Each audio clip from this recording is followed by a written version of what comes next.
शादी कहीं नहीं हो रही थी। एक तो ऋषि मोटा, ऊपर से कमाई भी कोई खास नहीं, लेकिन कंचन को तो शौक था मॉडर्न बहू लाने का, और उसे एक दिन ऐसी लड़की मिल भी जाती है। हमें तो आपका ऋषि बहुत पसंद है, लेकिन मैं आपको साफ साफ बता देती हूँ, मेरी बेटी के शौक थोड़े से अलग है बहन जी। अरे बहन, हमें सब पसंद है। आपकी प्रियंका जैसी लड़की की तलाश मुझे कब से थी। जींस पहनकर अंग्रेजी में गिटर पिटर बोला करे। अरे बहन, जरा सुन तो लो, मेरी बेटी के शौक क्या क्या है। अरे नहीं नहीं बहन, बस लड़की को देख लिया तो सब कुछ देख लिया। आप ना शादी की तैयारी करो, और वो जरा सामान की लिस्ट भी दी है ना मैंने। हाँ बहन जी, सारा सामान शादी से एक दिन पहले ही आपके दरवाजे आ जाएगा। मजा आ गया, मजा आ गया। अब तो बस आप शादी की तैयारी करो। प्रियंका के माता पिता के जाने के बाद कंचन का पति उससे कहता है, अरे भाग्यवान, तुम तो कुछ ज्यादा ही जल्दी दिखा रही थी शादी की। अरे बोलने तो देती, लड़की की माँ क्या बोलना चाह रही थी। अरे आप चुप रहिए जी, कुछ पता भी है आपको, बस मुफ्त में बोले जा रहे हैं। मेरी दोस्त शशि की बहू देखी, लंबी पतली और पढ़ी लिखी, हजारों में कमाई और संस्कारी भी। अरे पर जब वो मेरी बहू देखेगी तो जल भुन जाएगी।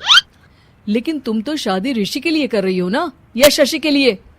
तुम्हारा लड़का कुछ कमाता भी नहीं है, और शरीर भी भगवान की दुआ से फूलता ही जा रहा है। फिर बोले आप हैं? फिर बोले आप? मैंने कहा ना, प्रियंका जैसी जींस पहनकर अंग्रेजी झाड़ने वाली बहू किस्मत वालों को ही मिलती है। चुप रहिए आप। पति के लाख कहने पर भी कंचन ऋषि की शादी प्रियंका से करवा देती है। लेकिन प्रियंका जैसे ही घर में आती है, वैसे ही जोर जोर से चिल्लाकर नाचने लगती है। आज मेरे यार की शादी है, आज मेरे यार की शादी है, अरे नाचो मां नाचो। आज मेरे यार की शादी है। कंचन, उसका पति और ऋषि ये देखकर हैरान रह जाते हैं। लग रहा है बहू को शादी की बड़ी खुशी है। हाँ हाँ, बहू क्यों नहीं, हम भी नाचेंगे। अरे नाचो नाचो जी, मुंह क्या देख रहे हो, चलो चलो नाचो, बहू कह रही है। कंचन ये कहकर प्रियंका के साथ नाचने लगती है।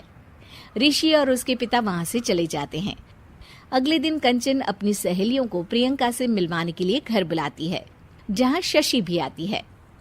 अरे शशि, कैसी हो? मैं ना तुम्हें प्रियंका से मिलवाती हूँ।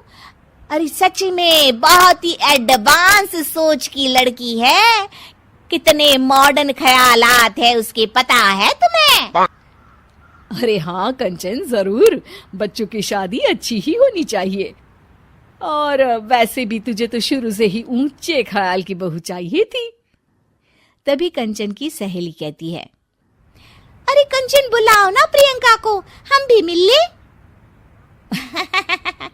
अरे बहू प्रियंका, जरा बाहर तो आना। कई बार आवाज देने के बाद भी प्रियंका बाहर नहीं आती है, तो कंचन को बुरा लग जाता है। वो उसे लेकर बाहर आती है, लेकिन ये क्या, प्रियंका लड़खड़ाती हुई बाहर आती है और उसके हाथ में शराब की बोतल होती है।